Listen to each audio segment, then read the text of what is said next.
Mari kita berjuang, bergotong royong untuk menjadikan Indonesia menjadi Indonesia bangsa pemenang. Karena kita sekarang sedang dijajah sebenarnya.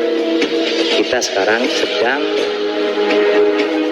ada pihak-pihak yang punya kepentingan. Kalau kita tidak bisa menjaga itu semua dan bisa mengantisipasi, Indonesia akan menjadi negara yang tinggal nanti.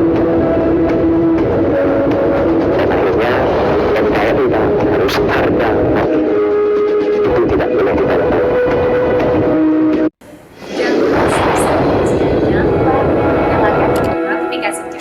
Isi Indonesia dari perspektif ancaman. Nah ini Pak, negara-negara tetangga kita itu jangan dianggap remeh. Mereka punya backing semua Pak.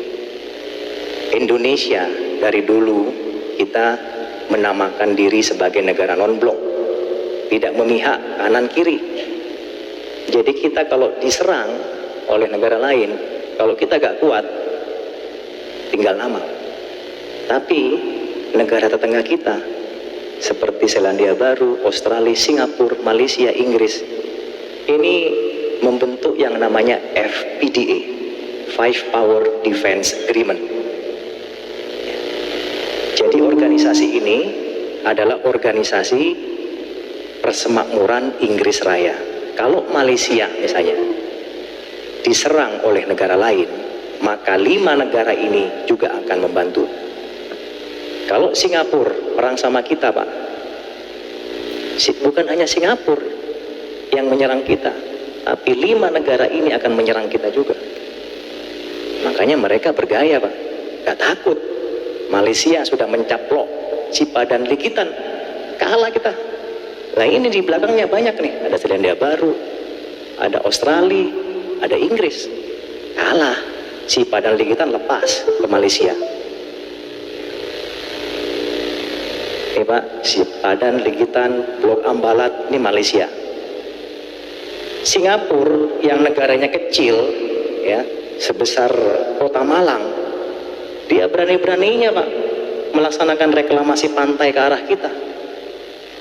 Berani-beraninya dia tidak setuju menolak nama KRI Usman Harun. Apa hubungannya? Kok berani negara kecil? Ya berani karena ini Pak di belakangnya nih. Indonesia takut. Tapi kemarin Indonesia sempat tegas, oh nggak peduli. Bagi saya Usman Harun itu adalah pahlawan. Bagi Anda mungkin ya silakan, pemberontak kami gak ada urusan.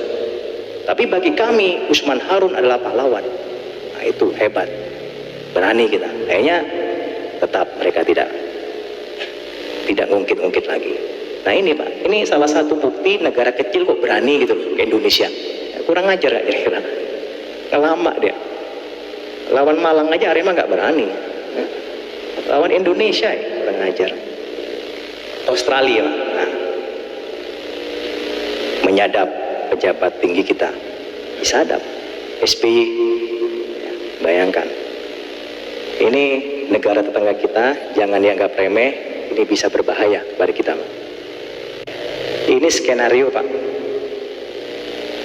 Bayangkan, ini sudah mulai disetting, diskenariokan. Tiongkok nanti akan mendapat bagian Kalimantan. Pemindahan ibu kota negara jelas merupakan proyek besar yang syarat modal yang pelaksanaannya dibagi dalam 5 tahap dalam kurun waktu 2022 hingga tahun 2045. Tentang waktu panjang ini diperlukan penyesuaian kebijakan fiskal dan kebijakan pendukung lainnya sehingga dapat berkelanjutan. Ibu kota negara mau dipindah ke Palangkaraya, bahkan statementnya tidak pakai APBN. Itu langsung dibangun oleh Cina, Palangkaraya. Karena Palangkaraya itu mayoritas Kristiani, Cina. Palangkaraya. Sehingga tidak ada istilahnya beban untuk konflik-konflik itu. Tidak ada di sana. Bahwa kekhususan Jakarta harus tetap dipertahankan sebagai pusat ekonomi, bisnis dan keuangan karena ekonomi sistem bisnis dan keuangan nasional telah terbentuk sejak 74 tahun yang lalu di Jakarta, dan Jakarta telah memiliki infrastruktur yang lengkap. Artinya apa? Kenapa sekarang kita baru tahu jawabannya? Kenapa Jakarta mau dipindah ke Palangkaraya? Jadi Jakarta itu akan dijadikan Singapura kedua. Bahkan nanti yang akan dijadikan sebagai setting jadi gubernur Jakarta itu nanti dari Cina. Bagaimana menurut peringatan Purnawirawan Angkatan Darat? Yaitu mantan Kasospol ABRI, yaitu Bapak Letnan Jenderal Purnawirawan Sarwan Amir. Saya menilai presiden dan jajarannya berpotensi jadi pengkhianat bangsa. Ini statement yang paling keras.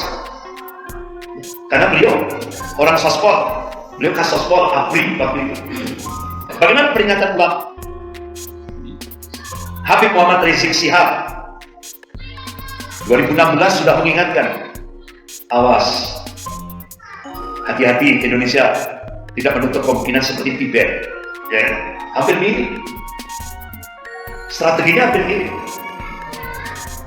Cina memberikan bantuan hutan kepada Tibet, membangun infrastruktur.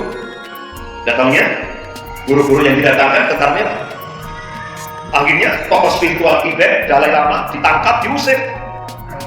Akhirnya Tibet sampai hari ini sudah dikuasai oleh Cina. Bagaimana peringatan budayawan? Yaitu Bapak Taufik Ismail. Awas, bahaya laten komunis. Kaum komunis itu memang pintar mengutabalikkan fakta, pintar mengarang cerita bohong, pintar memalsukan dokumen, pintar berdusta dan menipu.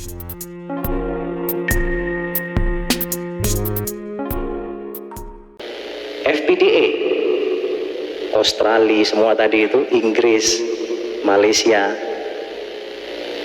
Pulau Sumatera dan NTT.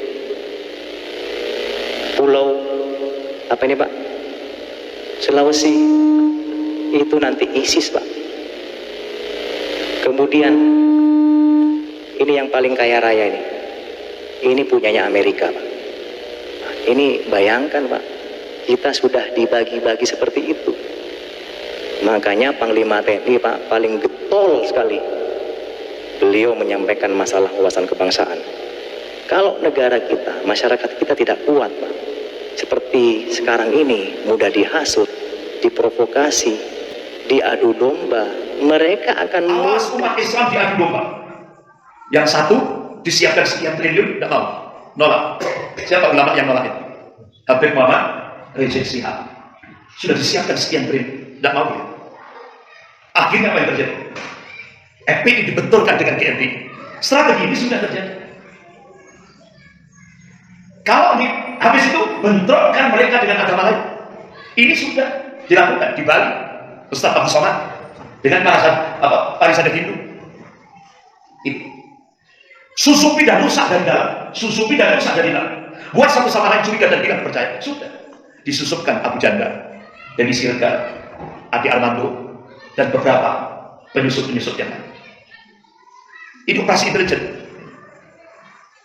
Intimidasi kader-kader militan mereka. Sudah. Ini dilakukan.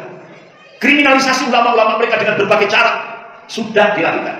Jika perlu dihilangkan nyawanya. Sudah di Jawa Barat. Ya kan? Tokoh ulama dari Persis. Ini yang disebut dengan operasi intelijen terbuka. Yaitu orgil, orang gila. Membagi-bagi kekayaan bangsa kita ini. Karena ini sudah ada desain dari luar.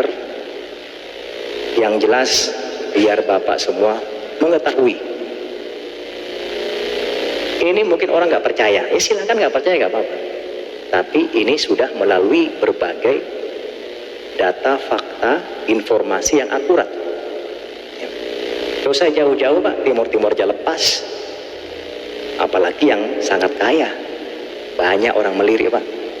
Timur-Timur hanya sebagian kecil, ada celah timur di situ. Ini sudah banyak sekali yang mengincar. Apalagi Papua. Papua itu kita keruk aja Pak, sudah ada emasnya. Sekarang ada nambah lagi, ada uraniumnya. Siapa yang nggak tergiur? Emasnya gak habis-habis Pak, Freeport itu. Semua emas yang mensuplai Amerika, yang mensuplai Eropa, itu kebanyakan dari Freeport. Ini Amerika nih.